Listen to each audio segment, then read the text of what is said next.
Ya, baik anak-anakku sekalian, kita akan lanjut materi di pembelajaran keempat.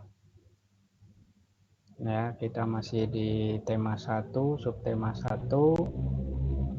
Masuk di pembelajaran 4 itu ada PKN dan bahasa Indonesia. Apa saja yang akan kita pelajari? Mari kita sama-sama belajar bersama-sama.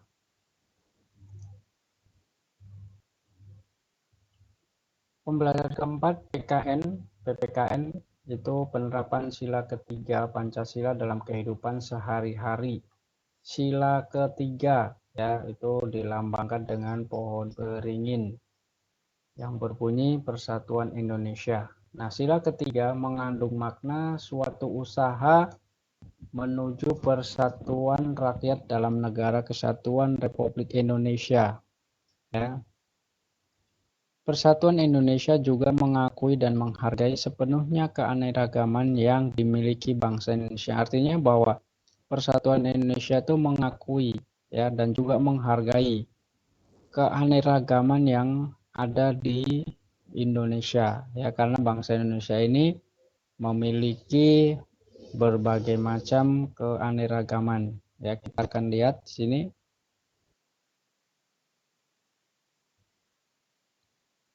Nah, ini adalah contoh-contoh penilaian dalam kehidupan sehari-hari yang sesuai dengan sila ketiga dalam Pancasila.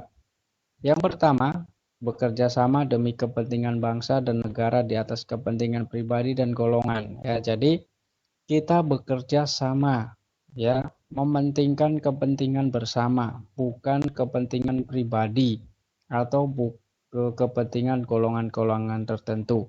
Tetapi dalam penerapan kehidupan sehari-hari, kita harus mengutamakan kepentingan dari bangsa dan negara. Yang kedua, rela berkorban demi kepentingan bangsa dan negara. Ya, contohnya adalah para pahlawan yang sudah mendahului kita, yang rela berkorban ya, demi mencapai kemerdekaan bangsa Indonesia. Yang ketiga adalah mengembangkan rasa bangga dan cinta tanah air dan bangsa. Ini sudah jelas ya. Kita harus mengembangkan rasa bangga, ya, cinta terhadap tanah air. Dan yang keempat, mengembangkan persatuan Indonesia atas dasar Bhinneka Tunggal Ika. Dan ada beberapa contoh lagi, ya, memiliki rasa cinta tanah air dan bangga, ya, bangsa serta negara, ya, berteman tanpa melihat suku dan agama, karena di kehidupan bangsa kita ini ada beraneka ragam suku, budaya, dan agama. Nah, kita juga bisa kerjasama dengan suku dan agama-agama lain. Nah, jadi saling bekerja sama. Ketika kita memilih teman juga kita tidak boleh memilih-milih teman, kaya, miskin, hitam, keriting, ya, tinggi, besar, itu sama saja. Jadi kita harus berteman dengan siapa saja.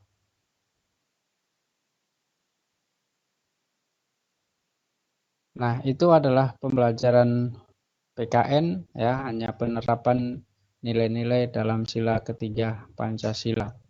Yang berikut adalah bahasa Indonesia. Kita akan membuat suatu kesimpulan. Nah, bagaimana sih kita membuat suatu kesimpulan? Simpulan adalah ikhtisar akhir dari suatu teks ya. Artinya adalah bahwa ketika kalian sudah membaca suatu teks, maka dibuat sebuah kesimpulan. Nah, bagaimana membuat kesimpulan dalam teks?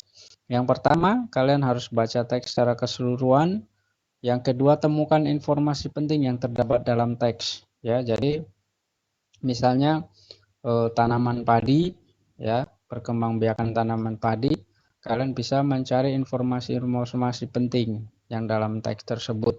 Ya, lalu setelah kalian menemukan informasi penting yang ada, kalian menghubungkan semua informasi yang kalian peroleh menjadi satu pernyataan akhir ya. Jadi setelah kalian menemukan teks-teks yang penting atau informasi penting, digabungkan menjadi satu ya, lalu menjadi sebuah kalimat kesimpulan. Contoh ya, ini ada contoh di sini. Kalian juga bisa lihat di bukunya ya. Kawasan pegunungan khususnya gunung berapi menjadi tempat yang cocok untuk bertani. udara yang sejuk, serta tanah yang subur membuat tanaman yang ditanam di kawasan tersebut dapat tumbuh subur. Tanah di sana subur karena mengandung berbagai unsur hara dari material letusan gunung berapi. Nah, kesimpulannya adalah bahwa kawasan gunung berapi subur dan cocok untuk bertani. Nah, bagaimana sih cara menentukan informasi yang penting? Nah, kita lihat di sini. Ternyata dalam paragraf tersebut memiliki beberapa informasi penting. Yang pertama, bahwa kawasan gunung berapi merupakan tempat yang cocok untuk bertani. Yang kedua, kawasan gunung berapi memiliki udara yang sejuk dan tanah yang subur. Dan yang ketiga adalah kesuburan tanah di kawasan gunung berapi berasal dari material letusan gunung berapi. Nah, jadi dari informasi yang penting ini ternyata satu paragraf ini saja kita bisa menemukan 3 informasi penting ya. Nah, setelah informasi yang kita dapat ini lalu kita bisa membuat kesimpulan sendiri ya dengan kata-kata sendiri. Jadi tidak A, B, C ini digabung menjadi satu ya, tetapi kita buat kesimpulan. Nah, akhirnya kita menemukan kawasan gunung berapi subur dan cocok untuk bertani. Nah, ternyata poin A itu merupakan ide pokok kalimat atau kalimat utama ya, ternyata. Oke, nah itu beberapa contoh atau materi di pagi hari ini, pembelajaran keempat. Tuhan memberkati.